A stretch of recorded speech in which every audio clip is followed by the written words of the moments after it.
Part 7, ex-boyfriend violates me and denies it. I ruin his life. The disclosure. The aforementioned call came to me at 3 p.m. on a Friday, shortly after I got home from classes. Less than 20 minutes later, I was sitting in the office of the design group's faculty advisor. I told him what happened, and what I was planning to do, including my resignation. Jack X's misconduct had not only wrecked my mental state, but because I was outright afraid of being around him. I was hardly participating in the design group outside of my administrative duties after I discovered I had been assaulted by him. Faculty advisor was extremely sympathizing with what I described and directed me to hold a meeting with the elected board, including Prey, to announce my departure.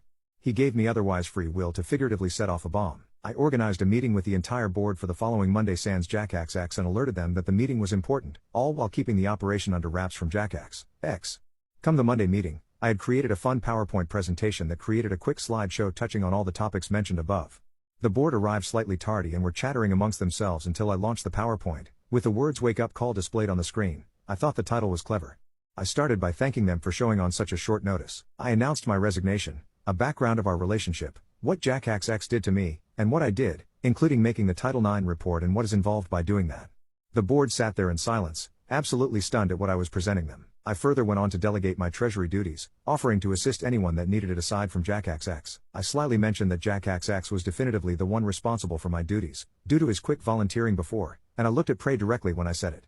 The look in her eye at that moment was sheer terror. That moment of his volunteering and her comment afterward flashed through her mind. I paused for a moment to regain my composure. It was a hard presentation. I held back tears giving it, then continued with the presentation.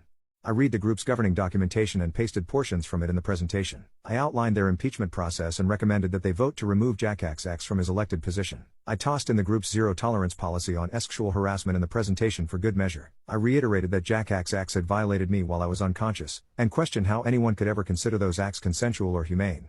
Everyone else in the room was crying by the end of the presentation, which somewhat surprised me at the time. Again, they were all friends with Jack X but were not close with me. They thanked me for telling them what happened, told me they needed time to process everything,